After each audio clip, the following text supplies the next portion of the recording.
প্রত্যেকের প্রতি বিনয়ের সাথে বলতে চাই, হাফিজুর রহমান সিদ্দিকী সাহেব একজন বেয়াদব। শুধু তাই নয়, আমাকে বলতে দেন। আসসালামু আলাইকুম সম্মানিত দর্শকবৃন্দ, দেশ এবং দেশের বাইরে থেকে যে সমস্ত ভাইয়েরা আমাদের ভিডিও দেখছেন আপনাদেরকে জানাই শুভেচ্ছা।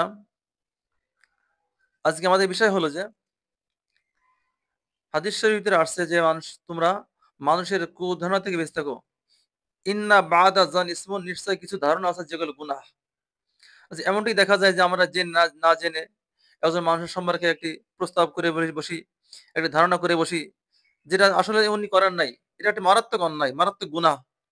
যখন এই কুধারণা আমি করলাম, তাইলে কি হলো, আমার সমস্ত নেকিগুলো তার কাছে চলে গেল, আর তার গুনাহ রাশি আমার মাথার পরে চেপে আসলো।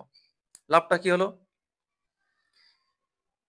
আমরা জানি যে আজ ইদানিং 2-1 দিন ধরে দেখা যাচ্ছে যে মিডিয়ায় হাফিজুর রহমান কুয়াকাটা সাহেব হুজুর উনি ব্রাহ্মণবাড়ির একটি মাহফিলে যান নাই। কেন যান নাই? তার কিছু কারণ তো থাকতেই পারে, কিন্তু কিছু অসুবিধা থাকতেই পারে। কিন্তু প্রকৃত কারণটা কি ছিল এইটা আমরা না জেনে অনেকে আমরা বিভিন্ন রকম প্রস্তাব করতেছি, বিভিন্ন রকম ধারণা করতেছি। ওনাকে কেউ নাস্তিক বলে ভুতো দিচ্ছেন, উনি কেন ব্রাহ্মণবাড়িয়া মাহফিলে গেলেন নাই, উনি কাফের হয়ে গেছেন, উনি কথা দিয়ে কানে কথা রাখলেন না। আসলে প্রকৃত কথা হলো যে উনি কেন মাহফিলে গেলেন না, ওটা তো তিনার নিজের মুখ দিয়ে শুনলেই সবচেয়ে ভালো হতো। তো আসুন তিনার মুখ দিয়ে আমরা শুনবো উনি কেন মাহফিলে গেলেন না।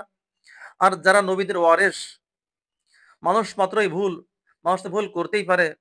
বিশেষ করে যারা নবীর ওয়ারেস, আলিম ওলামা, ইনাদের যদি একটি ত্রুটি বিচ্যুতি আমাদের সামনে এসে যায়, আমরা ওইটা মিডিয়ার ভাইরা ওইটা বড় আকারে তুলে ধরে মানুষের সামনে এটা আমরা দেখাই।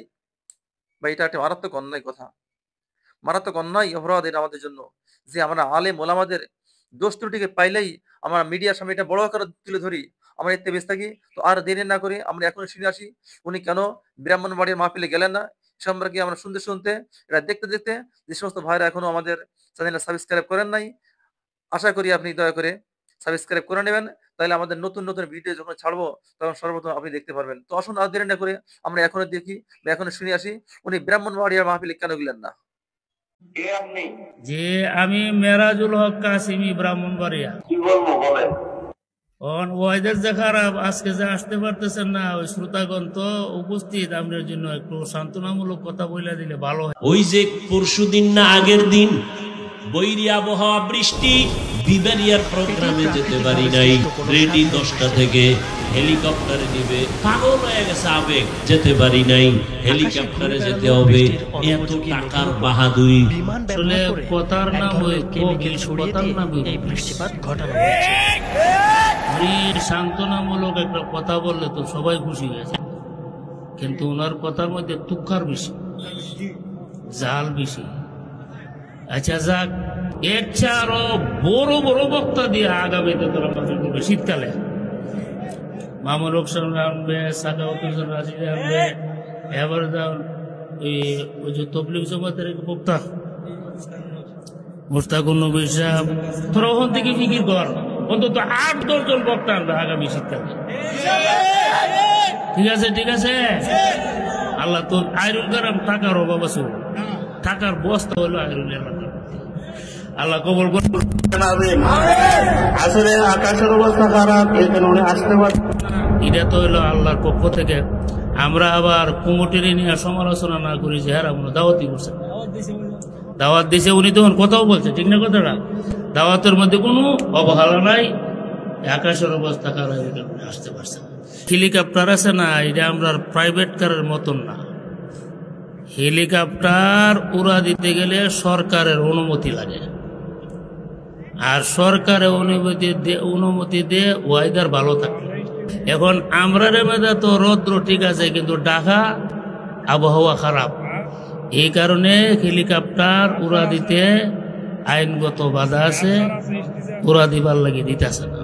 যাইতেই হবে, কিন্তু মাওলায় যদি কবুল না করে কেমনে যাব? সবাই দেখতেছে, এরপরও মানুষ যেতে পারি নাই। বললাম একটা আলাদা প্রোগ্রাম গাড়িতে গিয়ে চেষ্টা করব দেওয়ার, না উল্টা পাল্টা আমি মাদ্রাসায় ব্যস্ত, বিভিন্ন কাজ, বর্তমান বছরের শুরু, ছাত্রদের নিয়ে ঝামেলা, একটা ছাত্র উল্টা পাল্টা করছে, নিয়ে ঝগড়া করতেছি, ফট করে মোবাইল সামনে এনে দিছি। কোথায় মোবাইল, কার সাথে কথা বলবো, চিনি না কার সাথে, আমি আছি এক ব্যস্ততায়, মেজাজ গরম। ওদিকে বৃহস্পতিবার আমি রোজা রাখি, রোজা অবস্থায় ছাত্র উল্টা পাল্টা ধমকাইতেছি, এর মধ্যে মোবাইল কোথায় ধরছে মাইকে না কোথায় তাও জানি না।